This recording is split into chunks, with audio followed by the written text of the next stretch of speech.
Sud Radio, le 10h midi, mettez-vous d'accord, Valérie Expert. Et nous sommes en direct avec vous en ce jeudi 29 mai, jeudi de l'Ascension. Il y a plus de monde dans la rédaction, je dois vous dire, que dans les rues de Paris pour venir. Enfin, quoi que vous me disiez que dans le métro, il y avait beaucoup de monde. Il y a du monde dans le métro, oui. Voilà, ZFE. Sur les terrasses. Alors, non, d'abord, je vais vous présenter. Christelle Niasme, bonjour. Vous êtes maire de Villeneuve-Saint-Georges, secrétaire générale adjointe et républicain. Frédéric Fougera, président de Tengan Paris. Vous êtes spécialiste en communication. Vous avez publié Anthologie de la com aux éditions Bréal Studirama. Jean-Claude Beaujour, avocat, président du Forum Transatlantique. Et Marine Cazard, bonjour. Vous êtes chef du pôle jeune pour le parti d'Édouard Philippe Horizon. On va parler des ZDF. L'Assemblée adopte la suppression de ces zones à faible émission. On va parler du chantier de l'A69. Ça concerne évidemment tous nos auditeurs du Sud-Ouest en particulier. 20 ans de non au référendum et puis les 20 ans de prison pour Joël Le Squarnec. Question sur... moi j'avais une question et ça tombe bien que vous soyez là en tant que juriste, avocat, sur les peines maximales pour viol. 20 ans, est-ce qu'il ne faudrait pas revoir la loi? Alors, mais on va en reparler, parce qu'il nous reste peu de temps avant le... Ah oui, et on commence avec vos coups de cœur. Non, je vous interpelle pas au café, c'est un sujet de fond, on va en parler. Coup de cœur, puisque vous revenez du Japon, cher Frédéric Fougera. Alors moi, c'est pas un coup de cœur, c'est un j'ai testé pour vous, Valérie, et pour tous ceux qui nous écoutent. J'ai testé pour vous l'exposition universelle d'Osaka au Japon. Alors moi, ce que je retiendrai de cette exposition universelle, c'est peut-être ce qui va la symboliser à tout jamais. C'est une enceinte de bois créée pour recevoir l'ensemble des pavillons donc étrangers, les pavillons de tous les pays. C'est un anneau de 2 kilomètres de circonférence qui fait 20 mètres de haut, tel un immense échafaudage de cyprès, de cèdre du Japon et de pin écossais. C'est un ouvrage colossal et magnifique. Je pense que cette enceinte incroyable, c'est aussi une promenade plantée de végétation, mais aussi d'arbres. Donc c'est vraiment quelque chose d'absolument phénoménal. Je pense que depuis la Tour Eiffel, il n'y a pas eu d'exposition universelle qui a créé un bâtiment aussi exceptionnel et unique, et donc certainement restera-t-il. Alors, là où il est placé, c'est peut-être pas le meilleur endroit dans la ville, mais je pense que ce symbole restera à tout jamais un des symboles du Japon et de la ville d'Osaka. Maintenant, je peux vous parler de l'exposition elle-même, en quelques mots. D'abord, j'ai trouvé extrêmement désordonnée, contrairement à celle de Dubaï, ce qui est absolument tout le contraire pour moi. Vous faites toutes les expos universelles? Non, mais il se trouve que j'ai fait les 2 dernières, donc ça me permet d'en parler aujourd'hui. Et celle de Dubaï était très très organisée, très fluide dans sa circulation. Celle d'Osaka, c'est un bazar absolu. Et je trouve que c'est tout le contraire de ce qu'est le Japon. L'exposition est, Le pire, je dirais, c'est le nombre de pavillons qui ne sont pas accessibles à la visite parce que tout est sur réservation. Donc c'est-à-dire que c'est une expérience assez épouvantable pour le visiteur. Il n'y a pas de place pour la spontanéité, il n'y a pas de place. Vous vous baladez, vous voyez un pavillon, vous êtes intéressé, vous dites tiens, je vais aller visiter celui-ci. Bah pas possible, fallait réserver plusieurs jours à l'avance. Incroyable. Ce qui n'est pas le cas du pavillon français. Alors quand je dis le pavillon français, sans ironie, je devrais dire le pavillon LVMH, tellement la présence du sponsor principal est visible et à la limite un peu grossière. Mais le pavillon français, lui, est magnifique. Contrairement à celui de Dubaï, qui ressemblait à un pauvre hangar d'aéroport, le pavillon français, il est magnifique. Il est magnifique notamment parce qu'il est constitué d'un immense escalier extérieur couleur cuivre. Qui montre un travail, qui montre une image de la France qui est très belle, y compris ce qu'on y trouve à l'intérieur. Il y a pas tant de queue que ça pour rentrer dans ce pavillon français, et en plus on fait la queue dans des parfums de viennoiserie parce qu'il y a une boulangerie française qui a un succès dingue. Donc là, l'image de la France, elle est excellente. Mais je ne peux pas m'empêcher de mettre un petit coup de gueule dans ce magnifique pavillon français. C'est que contrairement à l'ensemble des autres pavillons qui sont accessibles par des rampes, eh bien nous avons un magnifique escalier, donc il n'est pas accessible pour les personnes handicapées. Et en 2025, il y a encore des cerveaux qui oublient que le handicap est un sujet, que le droit des handicapés à accéder et avoir la même expérience que les autres ne compterait pas. Et un an après les Jeux paralympiques, je suis triste de voir qu'on en est encore là. Ouais, dommage, effectivement, si vous avez la chance d'aller au Japon, ce qui n'est pas donné à tout le monde, allez voir l'exposition universelle. Ce que vous nous dites. Je vous dis, si vous y passez, allez-y, mais si vous n'y allez pas, ne faites pas le projet d'y aller, c'est pas indispensable. Stéphane vous fait une petite pique en disant, lui, il va au Japon pour aller voir les Français. Non, vous n'êtes pas allé voir les Français. Aussi, mais on peut rencontrer les Français partout dans le monde, il n'y a pas de problème à ça. On marque une toute petite pause, puisque c'est l'heure du journal sur Sud Radio, et on se retrouve tout de suite après pour parler du chantier de l'A69 et de la suppression des zones à faible émission. Sud Radio, le 10h midi, mettez-vous d'accord, Valérie Expert. Mettons-nous d'accord avec vous, nous sommes en direct et les émissions de Sud Radio sont en direct aujourd'hui, jeudi 29 mai. ZFE, l'Assemblée adopte la suppression de ces zones à faible émission, le chantier de l'A69 qui va reprendre mi-juin, les 20 ans du non au référendum, bref, et puis les 20 ans de prison pour Joël Le Scournec, la peine maximale, néanmoins pas de peine de sécurité appliquée. Christelle Niasme est avec nous, maire de Villeneuve-Saint-Georges, secrétaire général adjoint des Républicains, Frédéric Fougera, président de Tenkan Paris, et vous êtes également l'auteur de ce livre Anthologie de la com aux éditions Bréal Studirama. Jean-Claude Beaujour, avocat, président du Forum Transatlantique, et Marine Cazard, chef du pôle jeune à Horizon pour le parti Horizon, le parti d'Édouard Philippe qui est en colère. À la une du Point, vous allez peut-être nous dire pourquoi il est en colère. On continue avec vos coups de cœur, vos coups de gueule. Christelle, vous, c'est un coup de cœur? Oui, alors c'est un coup de cœur ou un coup de gueule parce que ça dépendra des décisions qui seront prises au Sénat. C'était notamment puisqu'on parle du référendum. Et moi c'était sur les machines à voter, pardon. Les machines à voter, elles sont dans plus de 63 communes en France utilisées aujourd'hui. Il y a eu un moratoire en 2003. Alors un moratoire, ça veut dire que eh bien pour les communes qui sont équipées, 63 communes, eh bien elles ont le droit de continuer à l'utiliser, mais les autres n'ont pas le droit de se doter. Alors moi, pour les avoir vu fonctionner les machines à voter, c'est un très bel outil. Et là récemment, Monsieur Retailleau, ministre de l'Intérieur, a bien expliqué que si on mettait en place un référendum, on allait en avoir entre 100 et 200 millions d'euros, parce que ça coûte d'organiser une élection, bien sûr.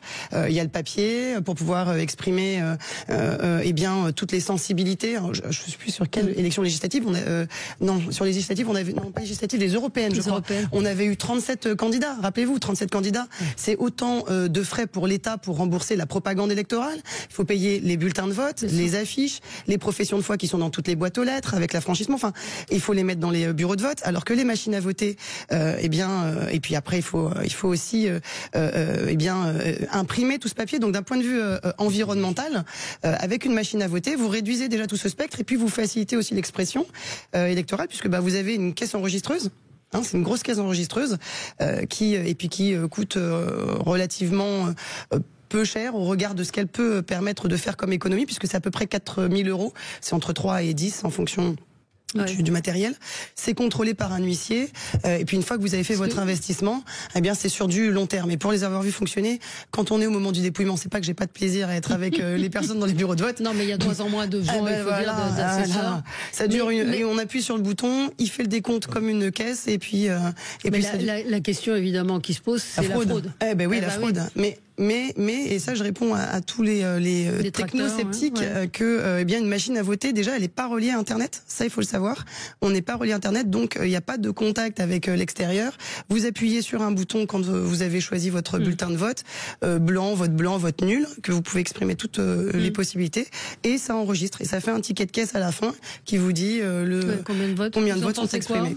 Je pense que c'est une bonne chose. Tout d'abord, en termes environnemental, en termes de logistique, c'est un gain considérable, parce que vous savez, c'est toujours la même chose. Le scepticisme n'empêche pas de gérer les problèmes. Quand vous devez organiser un dépouillement, j'ai été moi-même président de bureau de vote, je peux vous dire que c'est toujours très compliqué d'avoir des gens, et puis chacun vous dit il faut, mais les gens ne sont jamais disponibles, et donc ce sont toujours les mêmes qui sont sollicités. Ensuite, s'agissant de la fraude, je vais vous dire, on n'a pas attendu les machines à voter pour qu'il y ait de la fraude électorale. Pardonnez-moi.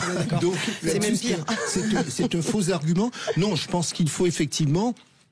Et même si on peut très bien imaginer, je suis pas un spécialiste de la machine en tant que telle, il y a probablement ici ou là des coins de risque, mais ça se gère, c'est l'être humain. Vous aurez toujours, quel que soit le système, des petits malins qui vont essayer de contourner le mécanisme.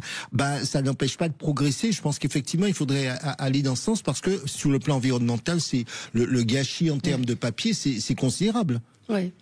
Frédéric ? Juste une précision, Christelle, excusez-moi si je vous corrige, si je suis dans le faux, mais et Jean-Claude, sur le plan environnemental, ça ne concerne que les bulletins de vote, parce que les affiches, les professions de foi. Non, d'accord. Mais juste pour rétablir les affiches, les professions de foi, il faudra bien les imprimer. En revanche, plus les bulletins de vote qu'on doit imprimer en double, sauf erreur, pour chaque candidat, ce qui est considérable. Donc, mais ça, c'est un point, c'est vrai. Personnellement, moi, j'ai vécu dans une commune où on votait avec une machine à voter, où ça s'est toujours très bien passé. pour les plus jeunes, pour les plus anciens, pour les personnes handicapées, parce que les machines à voter sont accessibles. Ça va vous paraître pénible que je revienne toujours sur ce sujet, mais c'est un sujet aussi. Aucun des scrutins n'a été contesté dans cette commune dans laquelle je votais. Et moi, je me pose une question, il y a vraiment quelque chose qui me choque, c'est qu'est-ce qu'on a besoin de faire un référendum sur ce sujet? Qu'est-ce que l'État a besoin de se mêler? Les collectivités territoriales peuvent gérer elles-mêmes. Chaque maire peut décider pourquoi chaque maire ne pourrait-elle pas décider si oui ou non dans sa commune on utilise des machines à voter ou non. Aujourd'hui, en fait, moi, par exemple, je serais ravie de pouvoir me doter. Moi, j'ai 14 bureaux de vote. Sur chacun de mes bureaux de vote, ça me coûte à peu près 65 000 €. Enfin, je veux dire, pour doter tous mes bureaux de vote, c'est quelque chose qu'on pourrait tout à fait imaginer. Ouais. C'est un investissement, mais sur du long terme, c'est quelque chose qui s'amortit très rapidement. Et à cause du moratoire, nous n'avons pas le droit. De nous équiper. Et c'est là toute la difficulté. Et ça veut dire qu'en fait, il faut que cette décision soit prise au Sénat aujourd'hui pour lever ce moratoire, pour nous autoriser, nous, à pouvoir, nouvelle commune, acheter ces machines. Parce qu'aujourd'hui, il n'y a que les 63 communes qui en bénéficient, qui peuvent renouveler leurs machines, les mettre à jour et puis se doter de nouvelles machines s'il y en a qui sont dysfonctionnelles. Mais nous, nouvelles communes qui n'en avons pas bénéficié il y a 20 ans, on peut pas en acheter, on peut pas en bénéficier. Oui. Et moi, ce que je trouve assez inquiétant et en même temps lunaire dans cette situation, c'est que à cause d'un moratoire, on n'a pas le droit d'avancer et on ne peut pas s'assurer de mettre en place les dispositions nécessaires pour aussi ramener les lecteurs au bureau de vote, parce que c'est ça la réalité dans laquelle on vit aujourd'hui. On a de plus en plus d'abstention, des Français qui s'intéressent de moins en moins à la politique parce qu'elle est compliquée. On a plein de bonnes pratiques à l'étranger. Là, on parle du vote électronique, mais on peut aussi parler du vote sur des jours travaillés pour aussi créer un mouvement de foule, ce qui se passe parfois, ce qui se passe même d'ailleurs au Canada, sur des temps de vote au moment du temps de travail pour inciter les gens à y aller. Et en fait, je pense que par l'exemple, en étant mélangé à la masse salariale, on peut se donner envie d'aller voter. Enfin bref, il y a plein d'autres bonnes pratiques à l'étranger qui sont intéressantes et on vit dans un moment où on a besoin de ramener les électeurs aux urnes. Donc plus on peut avancer comme ça, plus on peut être innovant, mieux ce sera. Et encore une fois, dans ce pays, on se complique la vie. On crée un moratoire, des dispositions, des débats inutiles, alors qu'on devrait pouvoir avancer. Et vous le soulignez très bien, c'est aux maires qui connaissent leur ville, qui connaissent leur population, de décider ce qui est le plus efficace ou non, pour s'assurer que l'abstention soit la plus basse possible en cas des Ça fait 20 ans qu'on attend. Alors, votre coup de gueule? Moi, le coup de gueule, il rejoint un peu tout ça. Il rejoint ce pays qui, à chaque fois, se complique la vie. Et on parlait tout à l'heure de la une du point d'Edouard Philippe qui dit « Je suis en colère ». Moi aussi, je suis en colère. Quand je vois aujourd'hui, je ne sais pas si vous connaissez la marque BYD, qui est une marque chinoise qui arrive de plus en plus en France notamment. Ils ont récemment baissé leur prix sur 22 modèles d'environ 33%, ce qui fait qu'aujourd'hui, on a une citadine Renault Zoé en Chine accessible pour le prix de 7 000 $, là où en France elle est à 4 fois plus, aux alentours de 30 000 €. Et on se demande aujourd'hui pourquoi les Français ne choisissent pas l'électrique. Pourquoi les Français ne choisissent pas la transition écologique et ne sont pas embarqués dans cette transition vers le parc automobile électrique. Mais enfin, c'est parce que on a une industrie aujourd'hui qui meurt. On a une industrie européenne qui s'étend. Et qu'est-ce qui se passe? On est dans les débats à l'Assemblée nationale ou dans les médias ou sur Twitter en train de parler de la pseudo-gifle de Brigitte Macron, alors qu'on a des patrons d'entreprises qui sont auditionnés depuis plusieurs jours à l'Assemblée nationale, qui posent un diagnostic, qui proposent des solutions. On parlait tout à l'heure, pareil, des médecins qui pouvaient poser un diagnostic et l'État qui ne l'entend pas. C'est exactement la même chose. Aujourd'hui, la France a un cancer. On demande aux médecins un diagnostic, ils proposent un traitement. L'État rigole ou regarde ça en ne le prenant pas en considération, et la société continue de fumer. Donc c'est un peu ça le sujet. Moi, ça m'énerve parce que on a les moyens d'y arriver. On a des politiques ambitieuses. On a surtout des chefs d'entreprise qui ont compris ça. On a surtout des concitoyens qui ont envie d'embarquer dans cette transition. Mais on n'a aucun dispositif qui le permette parce qu'on se complique la vie comme d'habitude. On s'interdit de comprendre ce qui se passe réellement. On continue de débattre sur des sujets qui n'ont aucun sens. Là, on est en train de débattre de la nationalisation d'Arcelor. Mais le sujet, il n'est pas là. Le sujet, c'est les États-Unis qui sont en pleine croissance, la Chine qui est en train de nous dépasser et de prendre 15 ans d'avance sur la transition écologique et la décarbonation de son industrie, l'Inde qui a le vent en poupe, qui embarque avec elle l'ensemble du Moyen-Orient qui est dans son sillon. Et nous, on est là en train de débattre de la gifle de Brigitte Macron. Enfin, franchement, moi, je trouve ça lunaire, ça me fatigue. Et en effet, je suis en colère parce que, en fait, on a besoin d'agir et on a besoin d'avoir une population qui comprenne ces enjeux-là, qui comprennent que si on ne fait rien dans 20 ans, en fait, c'est simple. C'est soit on se soumet, soit on disparaît. Donc, à un moment donné, moi, ce que j'appelle de mes vœux, c'est que le gouvernement se réveille, c'est que l'ensemble des personnalités qui travaillent dans le monde politique, qui ont de l'influence, se réveillent, écoutent nos chefs d'entreprise, écoutent ce qui doit être fait. À un moment donné, il va falloir aussi, et là, vous allez me dire, c'est le grand écart, mais il va falloir faire cette putain de réforme des retraites, désolé de le dire comme ça, mais il va falloir le faire. On a besoin d'argent pour réinvestir dans notre industrie, notamment, pour réussir la transition écologique et surtout pour redevenir une nation puissante. Voilà. Alors, qui veut répondre? C'est dit avec mes mots, mais c'est dit. Oui, mais en même temps, ce constat que vous faites sur le diagnostic et le peu de solutions apportées, on peut le faire dans tous les secteurs. On voit le rapport, le rapport sur les frères musulmans dont on a parlé pendant 4 jours non-stop, et puis d'un seul coup, il se passe plus rien. Et puis on voit le Premier ministre qui dit mais c'est à la mode, mais peut-être que non, mais peut-être que si. Enfin, il y a des diagnostics qui sont portés et il y a pas de solution. Alors il y a un auditeur qui nous dit mais on fait des voitures électriques sans avoir la technologie et les compétences pour faire les batteries. Et la réussite, me dit-il, de la Chine, c'est non pas la technologie parce qu'ils n'ont pas la technologie des Blades batteries de BYD. Voilà, c'est pour ça que les Chinois sont plus forts. Peut-être Jean-Claude sur ce constat, effectivement.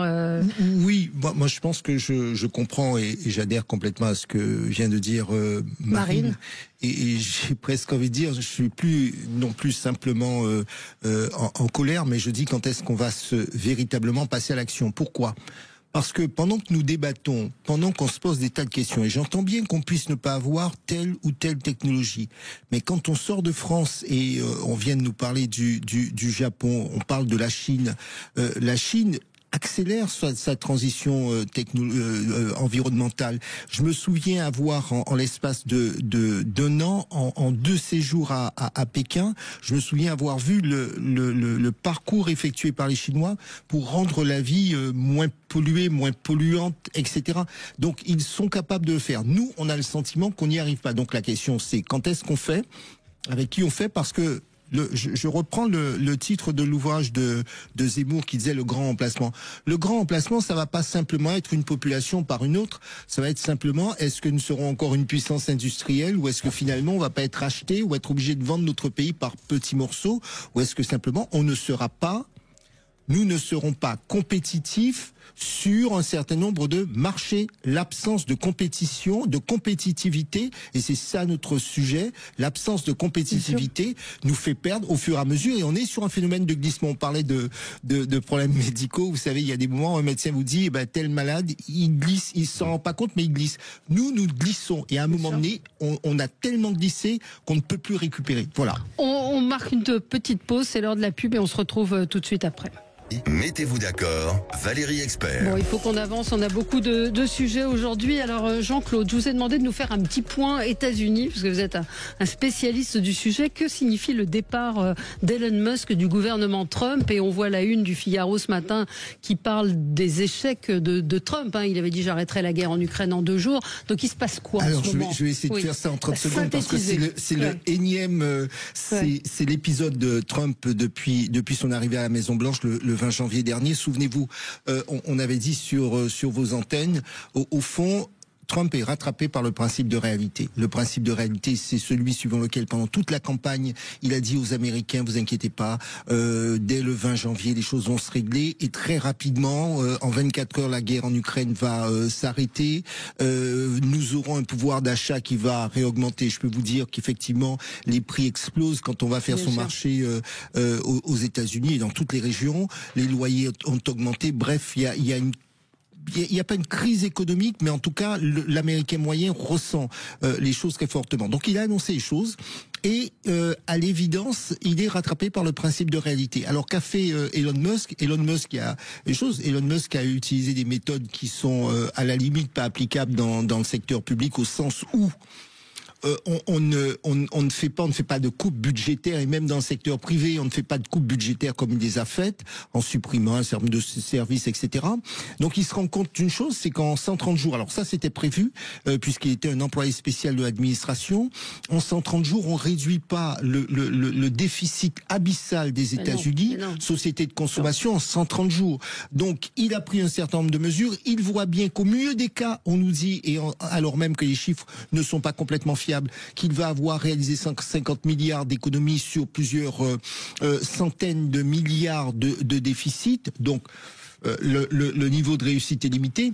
Et puis, Donald Trump, lui, il a une réalité, c'est la réalité politique. La réalité politique veut qu'il écoute un peu ses électeurs. Il se dit qu'il va avoir des élections de mi-mandat bientôt. Donc, il a une politique où il a continué à mettre en place, en tout cas à poursuivre les exemptions fiscales, alors même qu'il nous dit qu'il veut faire des économies, donc il y a des exemptions fiscales. Il n'est pas au rendez-vous, je l'ai dit, pour la politique internationale. Non. Sur la politique sociale, l'emploi ne repart pas de manière drastique, et puis l'emploi industriel ne revient pas comme ça. Vous ne faites pas revenir des entreprises juste en commandant sur Amazon, faire passer de Hanoï dans le Wisconsin une entreprise. Donc c'est vrai que Elon Musk réalise que il n'est pas en mesure de faire les économies qu'il avait prévues, d'une part. D'autre part, que l'administration, on ne gère pas un pays comme on gère une entreprise. Il y a un certain nombre de contraintes et de paramètres qu'il faut prendre en considération. Que les politiques publiques prennent un petit peu de temps avant de donner des résultats. Et que, quatrièmement, cerise sur le gâteau, pour lui, ça commence, je parle d'Elon Musk, ça commence à lui coûter très cher. Parce que il a quand même des entreprises avec des acteurs privés, des consommateurs. Et vous savez, dans la société américaine, l'opinion publique, elle sait faire ce que nous faisons moins. C'est-à-dire que quand on vous dit qu'on vous boycotte, vous voyez tout de suite le cours de la bourse, vous voyez tout de suite chuter vos ventes, etc. Donc il réalise simplement que c'est peut-être pas une bonne chose, qu'il n'a pas grand-chose à gagner à essayer de faire de la politique de Donald Trump, mais il est resté assez proche du président parce qu'il était en Arabie Saoudite avec le président. En revanche, le président le cite un petit peu moins et il s'occupe, lui Elon Musk, un petit peu moins de choses publiques. Voilà un petit peu le feuilleton. Ouais. Mais on aura l'occasion d'en reparler parce qu'il faudra faire un point sur les économies réalisées ou pas. Et en tout état de cause, les services qui ont été supprimés et qui peuvent être des services d'intérêt général. Quand vous coupez, vous ne coupez pas de n'importe quelle façon. Vous regardez éventuellement qui peut encore servir ou pas. Oui, mais là je voyais que Robert Kennedy veut interdire une fois de plus. J'entendais un chercheur qui racontait que c'était devenu extrêmement compliqué de faire de la recherche aux États-Unis, où beaucoup de subventions ont été coupées. Ça c'est encore. Mais c'est Robert Kennedy. Oui, c'est. Du junior. Oui. Un mot sur le principe de réalité, parce qu'il est très vrai dans tous les pays, il est vrai chez nous aussi. C'est toujours facile de tout promettre et surtout promettre que tout va être facile demain. Souvent, moi, je lutte contre toutes les promotions de demain, ça va être gratuit. Les transports vont être gratuits, ceci va être gratuit. Non, il y a rien de gratuit. On paye tout. Il y a toujours quelqu'un qui paye. Donc rien n'est facile. Et effectivement, une fois qu'on est élu et qu'on est face au principe de réalité, on est aussi face à l'immensité de ces promesses. Donc quand on a été raisonnable, on a peut-être été un peu moins sexy face aux électeurs, mais on a peut-être tenu un discours de vérité et de réalité qui montre qu'on est peut-être plus responsable et capable de faire les choses. Quand on a fait beaucoup de promesses, on est aussi celui ou celle qui va le plus décevoir parce que le principe de réalité vous montre que c'est beaucoup plus compliqué. Vous voulez dire un mot sur Elon Musk, sur la politique de Donald Trump Très rapidement, pour rebondir aussi sur ce que vous disiez sur les chercheurs, le problème aussi, c'est que dans tout ça, derrière toute cette volonté d'être efficace, il y a énormément d'idéologie aussi. Et donc, il y a l'efficacité qui pourrait être louable, évidemment, de remettre de l'ordre dans les comptes, de s'assurer que les États-Unis restent une grande puissance industrielle, comme on pouvait le dire juste avant, mais derrière ça, il y a aussi l'envers du décor avec une idéologie de Trump comme de Musk qui est extrêmement dangereuse, notamment sur la recherche ou sur l'ensemble d'un tissu, qu'il soit les cabinets d'avocats, on en parlait, ou des cabinets de conseil aujourd'hui qui sont rentrés dans une discussion de chantage, dans une relation de rapport de force avec l'administration Trump, où en gros on leur dit si vous continuez à défendre des actions en lien avec la transition écologique, en lien avec les progrès sociaux, on vous augmentera les taxes et les impôts. À l'inverse, si au contraire vous dédiez du temps pro bono pour accompagner des actions contre la recherche environnementale, contre les progrès sociaux, là on sera un peu plus aidé. Donc il y a aussi pour moi derrière tout ça, beaucoup d'hypocrisie, beaucoup d'idéologie, certaines idéologies aussi très dangereuses sur l'ensemble des progrès que la société devrait mener. D'où l'intérêt de travailler à l'état de droit, parce qu'on a souvent dit, j'ai souvent entendu, oui, l'état de droit c'est de la tarte à la crème, mais oui, quand il y a des règles, ça permet d'éviter un certain nombre de dérives. Oui, absolument. Christelle? Oui, non, je rebondissais plus sur la question du principe de réalité, parce que ça, il me touche très directement en tant qu'élu. Effectivement, faire bouger la machine une fois élu, ça invite à de la mesure quand on on prétend à des fonctions électorales et là on y est pleinement. Quand on prend la tête d'une collectivité, il faut activer la machine et c'est pas toujours simple. Après, là où on peut envier les États-Unis, si pour reparler du fonctionnement des élections, ils se permettent plus de fantaisie que nous. Et en ça, on peut peut-être les envier sur la fantaisie des campagnes électorales. On va marquer une pause et puis je vous ai autorisé un deuxième. C'est moi qui vous ai demandé de parler de Donald Trump et d'Elon Musk, mais on va parler de l'A69 et c'était votre coup de gueule, Jean-Claude. À tout de suite. Mettez-vous d'accord, Valérie Expert. Et on est ensemble en direct jusqu'à midi avec vous pour commenter l'actualité. Et l'actualité, nous souhaitions en parler, mais je vous donne la parole, cher Jean-Claude Beaujour. C'est le chantier de l'A69 qui va reprendre mi-juin. C'est une décision qui a été rendue publique hier, oui. Alors, j'ai envie de vous dire, c'est le feuilleton. Parce oui, c'est le feuilleton. Et quand vous dites qu'il y a une décision, il y a une décision. C'est la justice administrative, mais il y a encore un appel. C'est ça, on attend encore une autre décision. Rapidement, parce que ça peut être technique, souvenons-nous qu'il y a une décision du tribunal administratif qui a suspendu, qui a pris un jugement, qui a annulé les autorisations administratives, donc qui empêchait la poursuite des travaux. Les travaux se sont donc arrêtés après plusieurs années à la fois de discussions, après des engagements financiers, puisque les travaux sont bien avancés. Après, tout ceci a été arrêté du fait du retrait de l'annulation des décisions administratives. Ce qui s'est passé, c'est que l'administration a fait appel de cette décision et en attendant la décision concouramment, puisque la particularité, c'est que les décisions administratives, quand vous faites appel, ne sont pas suspensives, c'est-à-dire qu'on n'attend pas l'appel pour dire qu'il y a une décision définitive. Donc pendant que vous faites appel, la première décision du premier juge continue. Donc ce qui s'est passé, c'est que l'administration a fait appel, le gouvernement a fait appel de la décision d'annulation et concouramment, elle a demandé au juge administratif de suspendre le jugement de premier instant qui a été rendu. Et le juge administratif a dit, eh bien, je considère que j'ai des motifs à suspendre, donc il a suspendu et les travaux vont pouvoir continuer en attendant quoi ? En attendant la décision fond, la décision définitive. Donc les travaux vont reprendre et donc à supposer, si par exemple la Cour administrative d'appel venait à confirmer le premier jugement, eh bien, de nouveau, les travaux vont devoir s'arrêter. Donc, pourquoi est-ce que je suis en colère ? C'est qu'on va pas rentrer dans le fond du sujet. On voit bien que l'un dans l'autre, les travaux qui se font avec un risque qu'ils ne puissent pas aller jusqu'au bout. On parle juste de travaux d'autoroute. Vous imaginez les enjeux financiers. Avec un risque qu'ils ne puissent pas aller jusqu'au bout, s'arrêtent, continuent, reprennent, risquent de reprendre, risquent de ne jamais aller jusqu'au bout. Mais qui va payer ? Qui va payer plus ce qu'on avait évoqué, c'est-à-dire avec les recours qui n'avaient pas été purgés. J'y viens. Qui paye ?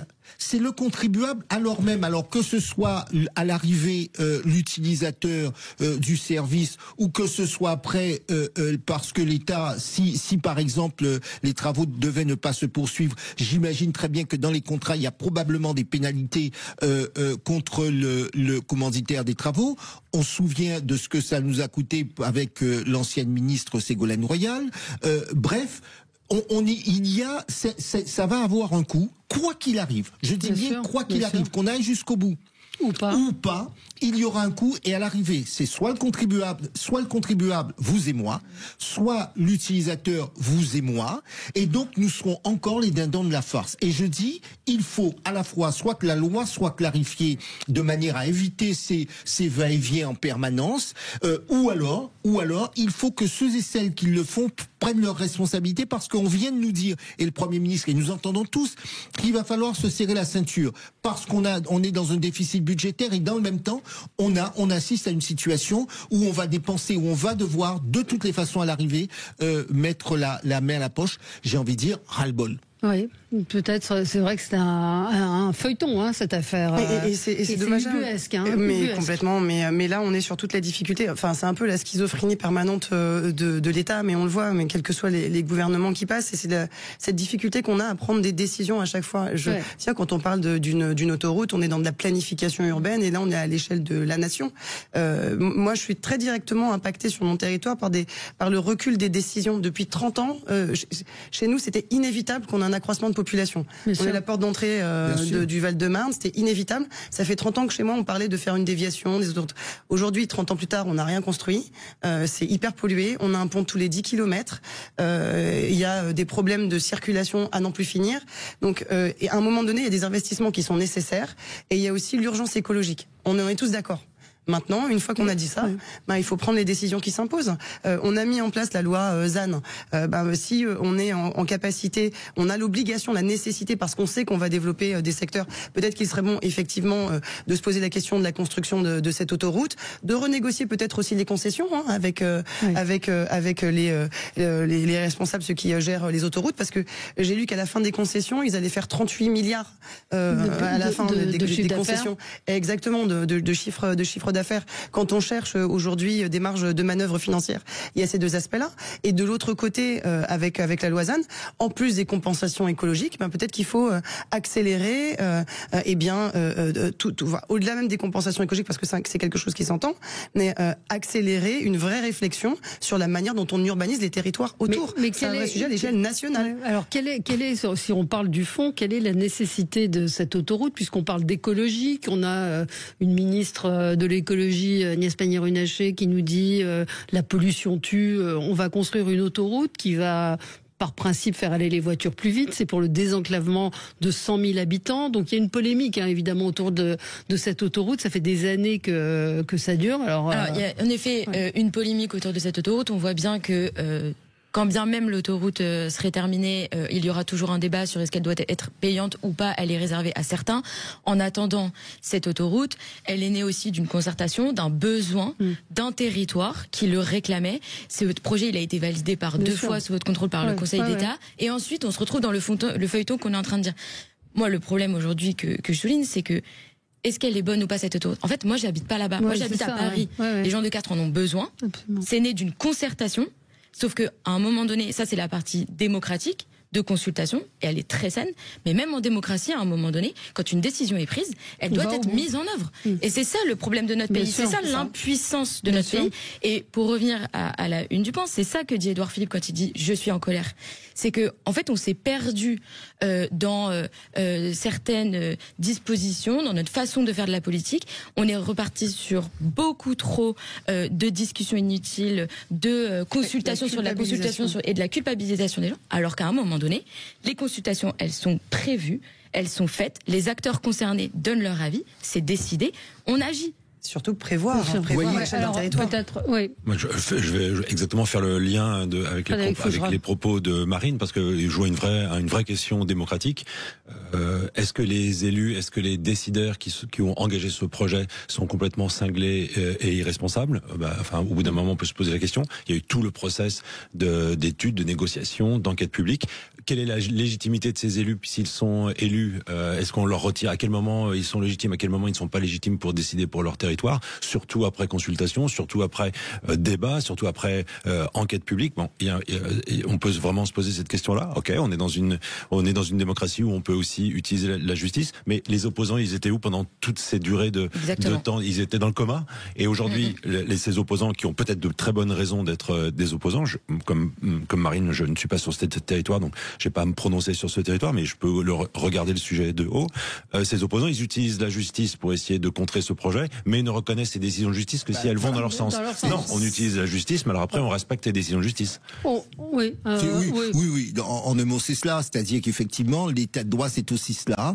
Il y a des recours, il y a tout d'abord des concertations, il y a des recours en justice. Tout ça a été épuisé. À un moment, quand il y a une décision qui est prise, il faut savoir dire, elle est prise, on a perdu. Et moi, des gens qui me disent, on n'en veut pas de cette décision parce que nous avons raison écologiquement, culturellement, politiquement, ben non. Dans un état de droit, il y a le pouvoir exécutif, j'entends collectivité, et puis il y a un juge qui va trancher en fonction de la loi, et à un moment donné, il faut accepter les décisions qui sont rendues. Alors, des réactions, évidemment. Muriel me dit, lisez nos réactions. Alors, Muriel nous dit, une autoroute qui ose récupérer des pensions nationales déjà payées par nous, le territoire n'est pas enclavé, il faut arrêter. Tout ça, c'est une histoire de gros sous. Alors, évidemment, il y a les pour, les contre, mais mais voilà, quand un arbre est coupé, il souffre, les arbres communiquent par le bien. Bon, c'est vrai qu'il y a toute la question écologique, mais on discute pas du fond. Vous avez moi, je comprends ce que dit aussi Muriel là-dessus. Simplement, si à chaque fois qu'on veut mener un grand projet qui nous est utile aussi en termes de rayonnement, et là, en l'occurrence, la France ne rayonne pas positivement sur cette affaire. Quand on mène des grands projets qui peuvent désenclaver des territoires, qui peuvent permettre de favoriser la mobilité, le commerce, la réindustrialisation, il faut arrêter de se dire que c'est pour des histoires de gros sous. C'est pour aussi que notre État fonctionne mieux, aille mieux, et que derrière c'est de l'emploi, c'est de la mobilité, c'est des personnes qui vont mieux. Enfin, on va avancer. Vous me permettez un coup de cœur, une fois n'est pas coutume, pour un conseiller un maire d'arrondissement, Ariel Vell, à Paris, puisque la fontaine des Innocents, qui a été totalement, d'abord elle a été entièrement rénovée, ça a coûté beaucoup d'argent à la ville, cette fontaine qui est à Paris, et elle a été saccagée par plusieurs associations, peu importe la cause, j'ai envie de dire, mais c'était Stop Bain de Sang, ça concernait Gaza, où la fontaine a été inondée et colorée de sang. Et Amnesty International, Amnesty France se vante de cette action. Nous étions à Paris pour dénoncer le génocide. Nous avons teinté de rouge symboliquement la fontaine des Innocents pour demander à Emmanuel Macron d'agir. Et Ariel Vell dit quelle honte pour ceux qui n'ont rien fait pour les otages. Mais il dit nous portons plainte et je propose de supprimer vos subventions publiques puisque vous dégradez des biens publics. Et je trouve qu'il y a un moment, quand on a des associations comme ça qui se comportent de cette manière, qui soutiennent des dégradations, elles ne méritent pas de recevoir d'aide publique. Je pense que là aussi c'est peut-être compliqué quand on est maire, mais je trouve que c'est une voilà. Est-ce qu'il va arriver à supprimer, parce que supprimer des aides à Amnesty International ou Amnesty France, c'est pas évident. Mais ça s'appelle avoir du courage. Mais c'est ça. Et malheureusement, c'est ce qu'on dit un peu depuis tout à l'heure, c'est aussi c'est la défiance permanente à l'égard des décisions. Enfin, ce qu'on dit, c'est que en gros, à chaque fois, on remet en question. On parlait d'autoroute juste avant, la capacité d'un élu à prendre les décisions. C'est terrible. La justice à prendre les décisions qui va. Alors c'est vrai qu'il y a un sentiment d'injustice, d'impunité sur plein de sujets, mais il y a une vraie crise de la confiance qui est faite dans les prises de décision. Alors ça demande, pour essayer de la regagner, oui, effectivement, parfois, il faut faire preuve de courage et de dire que quand on dégrade, on paye. On ne dégrade pas avec l'argent public, peu importe, parce qu'on se prend, on ne dégrade pas, on est bien d'accord. Et effectivement, c'est au risque de se prendre la bronca de ceux qui ne seront pas d'accord et qui vont crier encore plus fort et qui viendront dégrader. Moi, je suis profondément choquée, par exemple, le 1er mai qui était initialement une fête pour défendre les travailleurs, c'est devenu un moment où justement les gens qui prétendaient les défendre à une époque sont ceux qui ont saccagé leur travail. Enfin, je veux dire, à un moment donné, à quel moment on met fin à ce type de comportement? On dit stop, on arrête, on donne une limite, on donne un cadre, et ça c'est plus que nécessaire. Et c'est effectivement la responsabilité des politiques. Alors oui, parfois ça hypothèque peut-être l'élection suivante, mais parfois il faut le faire dans l'intérêt général. Je vais vous dire que nos concitoyens ne sont pas complètement idiots, parce que on a, après nos émissions, quelques retours de gens qui nous disent on a envie d'entendre aussi une parole sensée, modérée, objective. Parce que je vais vous dire, non, on ne dégrade pas, même avec l'argent public, on ne dégrade pas. Pourquoi? C'est très bien, moi j'entends dire, ah ben oui, c'est dramatique, l'ensauvagement des jeunes, le truc des jeunes, la violence. Je suis le premier à me plaindre de cela.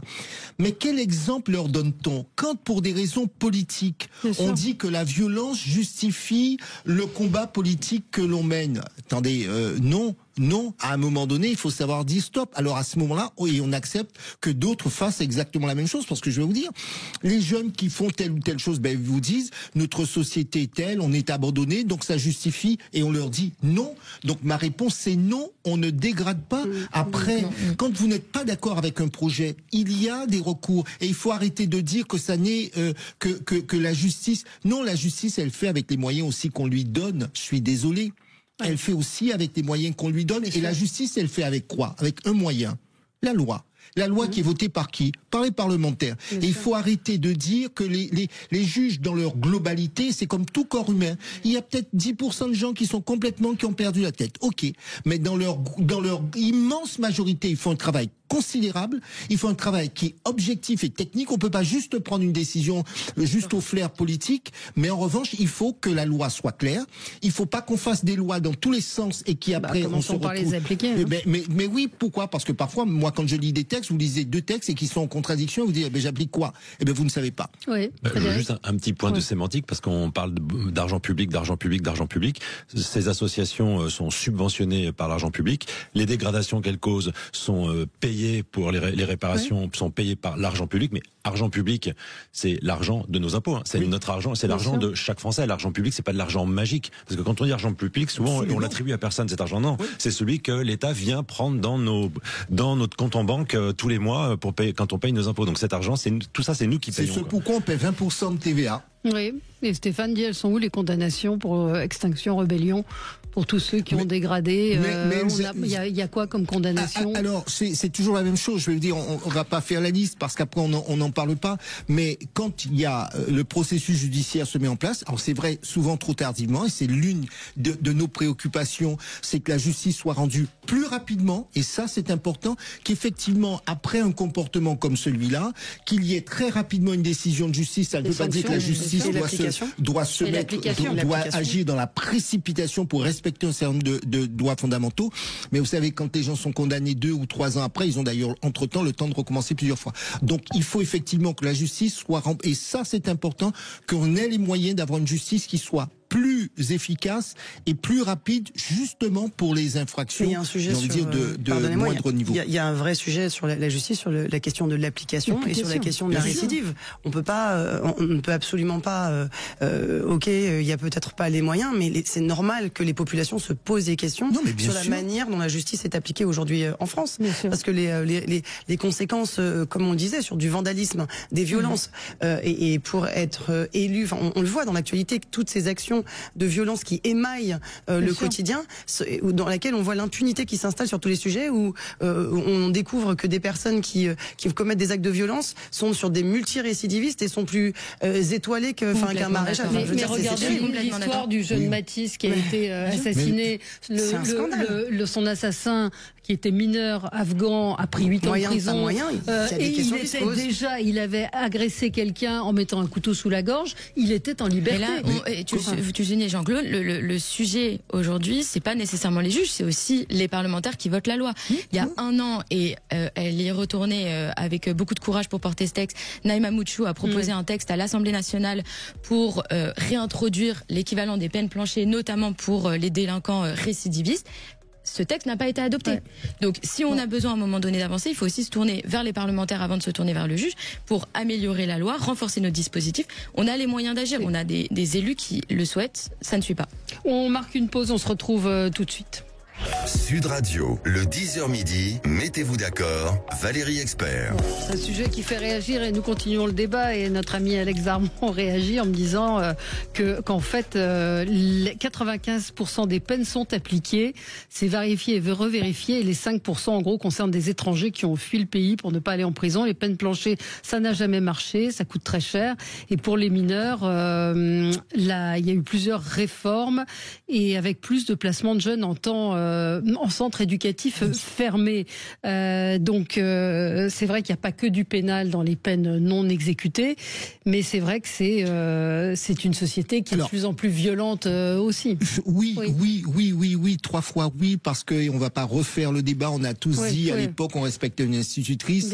Moi de mon temps, l'institutrice, j'aurais même pas osé dire à mes parents que je me suis fait enguirlander parce que j'aurais une deuxième ration, deuxième couche.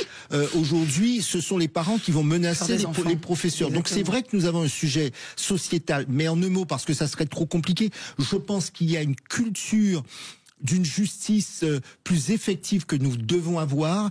Si nous avons des procès plus rapidement, si nous avons des peines qui sont très rapidement exécutées, pas attendre la énième infraction pour pouvoir sanctionner effectivement, mais que ce soit un vrai signal pour celui qui reçoit. Moi, je connais. Vous avez raison de faire la nuance entre l'arrestation, la notification et les jugements, parce que beaucoup n'ont pas été jugés quand on dit arrêter. Mais oui, donc on a vraiment une culture de la de la sécurité de la justice qu'il nous faut reprendre en main. Vous savez, tout à l'heure nous parlions du Japon. Vous avez des pays où on se sent, je parle pas du système judiciaire japonais, mais je parle de la culture de la sécurité où on se sent plus en sécurité. Peut-être que nous avons des choses à prendre un peu dans tous ces pays, mais arrêtons de dire que la justice serait laxiste. Par exemple, on a souvent parlé de construire des prisons. Quand il s'agit de construire des prisons, et moi j'ai un peu travaillé sur ce sujet avec un ancien garde des Sceaux qui était Jacques Toubon. Ouais. Bien, quand vous voulez construire des prisons, on vous dit ok, mais pas tout près de chez moi parce que j'ai des enfants petits. Tu comprends, ça va créer de l'insécurité. Ou 2, ça va faire chuter le prix de l'immobilier. Et si vous mettez des prisons dans, je ne citerai plus de département parce que ça peut m'accueillir, dans tel département très éloigné, même dans l'Hexagone, allez trouver les gardiens de prison pour pouvoir faire. Donc vous voyez, c'est pas aussi évident que cela. En revanche, il faut beaucoup travailler sur réduire cette criminalité. Et quand on parlait de gens qui sont des récidivistes, oui, une société n'est pas parfaite et donc il y a un travail à faire sur les psychiatres, le suivi en prison, identifier. Et surtout qu'on s'y mette. Là, Alexandre réagissait en disant les peines planchées ça coûte trop cher. Eh ben faisons en sorte que ça ne coûte pas si cher. Il y a des possibilités. On a eu un débat là, le garde des Sceaux l'a mis sur la table. Pourquoi pas faire des prisons? Alors c'est dit de façon familière, préfabriquée. En réalité, c'est des prisons amovibles qu'on va pouvoir construire plus rapidement, qui vont nous coûter quasiment cher. Il y a la possibilité aussi d'acheter des places de prison à l'étranger. Enfin, je veux dire, on est tous d'accord pour dire que la peine doit être, enfin, que l'arrestation doit être suivie d'un jugement puis d'une peine rapidement, mais il nous faut des places. Donc, faisons en sorte de trouver ces places et ne nous enfermons pas à chaque fois qu'on parle de ces sujets-là dans des contraintes qu'on s'imposerait parce que c'est trop cher, parce que c'est pas possible, parce que les élus ne veulent pas. Dans ce cas, levons ces contraintes. Réfléchissons à des solutions efficaces qui fonctionnent. Mais on est frappé. Vous devez le vivre en tant que maire par la montée de la violence. C'est ça. Moi, je comprends même pas déjà la notion déjà l'excuse de minorité. Ça, on n'arrête pas d'en parler. Il faut à un moment donné revenir dessus. Parce qu'on peut faire de la prévention autant qu'on veut. Comment on arrive à l'âge adulte en étant majeur avec déjà 20 inscriptions quasi judiciaires. C'est pas possible. Je veux dire, c'est dès la première action, c'est prendre la mesure de l'acte qui a été commis. C'est dès la première fois. C'est pas une petite tape sur la main et puis après on repart. Je veux dire, moi, quand on a des personnes qui sont, moi je vous le dis, je l'ai vécu très directement dans ma commune. Quand on a des élus qui sont agressés et avec des gens qui continuent à courir et qui sont à la limite de reproduire leur comportement et injurieux et menaçant et insultant. Enfin, à un moment donné. Qu'est-ce que vous pensez du retour du juge de paix? Peut-être pour redonner aussi au maire la capacité de reconstruire aussi, d'intervenir dans le cadre d'affaires comme ça, localement sur le quotidien. Mais bien sûr, mais je crois qu'on le fait déjà un petit peu au quotidien. C'est aussi ce qui est attendu de nous auprès de nos populations. Même si de manière très informelle, on ne peut pas se substituer au système judiciaire. Et puis on n'en a même pas la vocation parce qu'à un moment donné aussi, il faut aussi qu'on puisse. Donc 24 voilà. Alors, Frédéric. Moi, j'ai une question pour Jean-Claude, pour le juriste concernant la peine de 20 ans, ma facture. Concernant la peine de 20 ans de Joël Le Squarnec, c'est le code de procédure pénale. Il dispose qu'une personne condamnée qui a passé son 70e anniversaire, elle peut obtenir une libération conditionnelle, quelle que soit la durée de la peine qui lui reste à effectuer. C'est ce dont a bénéficié Sarkozy en se voyant retirer son bracelet au bout de 3 mois. Est-ce que Joël Le Squarnec, il peut bénéficier de la même chose et que finalement, on est en train de débattre de est-ce que 20 ans c'est beaucoup, pas beaucoup, mais que quelque part, vu son âge, de toute façon, ça peut être rien. Excusez, il le fera pas. Alors, je connais pas ce dossier et je ne vais pas à l'antenne m'avancer là-dessus. Ce qu'il y a, c'est que moi je vais prendre un peu de distance sur le sujet pour dire tout d'abord que je suis partisan de politique stricte et pour moi l'ordre c'est l'ordre et la justice doit être respectée. Pourquoi? C'est la seule condition que nous ayons de pouvoir vivre ensemble avec un minimum de tranquillité. Le droit à vivre sereinement, c'est un droit fondamental. Moi j'ai envie de pouvoir sortir le soir, etc. Après, la justice n'a pas pour mission d'organiser la revanche ni la vengeance. Elle a pour mission soit de prévenir le renouvellement des infractions, soit d'être en quelque sorte une forme de thérapie. Donc c'est cela, et elle ne doit pas être inhumaine. Alors c'est vrai qu'à l'époque on disait au-delà de 70 ans, parce que 70 ans à l'époque c'était, enfin en tout cas on est considéré comme étant assez âgé, parce que ça ne sert à rien d'avoir une justice inhumaine. Mais on va en rediscuter, parce que c'est vrai qu'il y a une vraie réflexion. Il y a une vraie réflexion et vous reviendrez, mais là il faut s'arrêter. C'est pour ça que vous avez vu, j'ai coupé. Oui. Je suis frustré. André Berkoff arrive en direct avec vous. Très bonne journée sur Sud Radio.